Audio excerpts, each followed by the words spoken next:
சற்று முன் கிடைக்கப்பெற்ற மிக மிக முக்கியமான செய்தி ஒன்று வெளியாகி உள்ளது. திராவிட முன்னேற்ற கழகத்தின் தலைவரும் தமிழக முதல்வருமான ஸ்டாலின் மீது புதிய வழக்குகள் நீதிமன்றத்தில் பதிவு செய்யப்பட்டிருக்கிறது.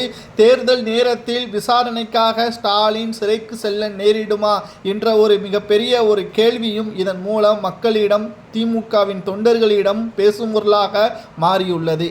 கடந்த 4 ஆண்டுகளாக நீதிமன்றம் ஒட்டுமொத்தமாக கேள்வியாக கேட்கக்கூடியது என்னவென்றால், 4 ஆண்டுகால ஆட்சியில் திராவிட முன்னேற்ற கழகம் காவல்துறையினர்களை மிகவும் மோசமாக கையாள்வதாகவும் விசாரணை என்ற அடிப்படையில் காவல் நிலையத்திற்கு அழைத்து சென்று 24 அஜித்குமாருடன் சேர்த்து மொத்தம் 25 பேர் உயிரிழப்பிற்கு காரணம் என்ன, அதற்கான தண்டனை ஏன் இன்று வரை நீதிமன்றத்திற்கு கொண்டு வரவில்லை, விசாரணை கிடப்பில் கடப்பதற்கு காரணம் என்ன, யாருடைய தூண்டுதலின் பெயரில் யாருக்கு லாபம் கொடுக்க வேண்டும் என்ற பெயரில் இவ்வாறான செயல்பாடுகள் நடத்தப்படுகிறது. காவல்துறை அமைச்சராக இருக்கக்கூடிய ஸ்டாலின் அவர்கள் இதை ஏன் கண்டுகொள்ளாமல் இருக்கிறார் என்ற ஒட்டுமொத்த கேள்விகளும் சமூக வலைதளங்களில் கடந்த சில நாட்களாகவே பதிவு செய்யப்பட்டு வந்தன.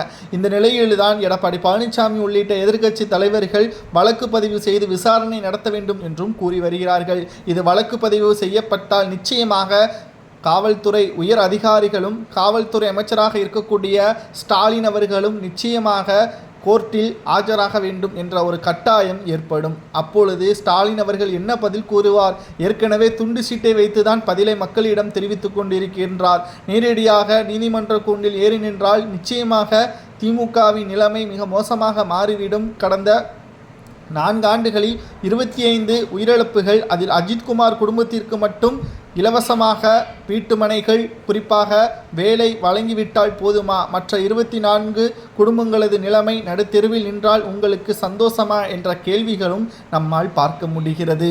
நிச்சயமாக 4 ஆண்டுகால ஆட்சிக்கு முற்றுப்புள்ளி வைக்க வேண்டும் என்றும் தமிழக வெற்றிக் கழகம் போன்ற மிக முக்கியமான எதிர்க்கட்சிகளும் தற்பொழுது பிரச்சாரங்களையும் போராட்டங்களையும் நடத்த ஆரம்பித்து விட்டார்கள். திராவிட முன்னேற்ற கழகத்திற்கு மிகப்பெரிய தலைவலியாகவும் இது மாறிவிட்டது. 2வது முறை தொடர்ச்சியாக திமுக சட்டசபை தேர்தலில் வெற்றியடைந்தது கிடையாது. ஆனால் இந்த முறை 200 தொகுதிகளுக்கு மேல் நிச்சயம் நாங்கள் வெற்றியடையும், மக்களுக்கு பல நன்மைகளை செய்துள்ளோம் என்று திமுகவின் எம்எல்ஏக்களும் நிர்வாகிகளும் தெரிவித்து வருகிறார்கள். ஆனால் நிச்சயமாக திராவிட முன்னேற்ற கழகத்தின் நிலைமை என்னவென்று மக்களுக்கு நன்றாகவே தெரியும். தேர்தல் நேரத்தில் அதை உண்மையாக மக்களிடமே ஓட்டு கேட்கும் வரும்பொழுது விரட்டியடிக்கக்கூடிய ஒரு சூழலும் உருவாகும். சரி, நீதிமன்றம் இந்த வழக்கை ஏற்றுக்கொண்டால் விசாரணை முடிவதற்கு முன்பாக ஏன் இவ்வாறு நடந்தது என்ற கேள்விற்கு பதிலை திமுகவினரால் கூற முடியுமா? தண்டனை வழங்க வேண்டும் என்றால் என்ன கொடுக்கலாம்?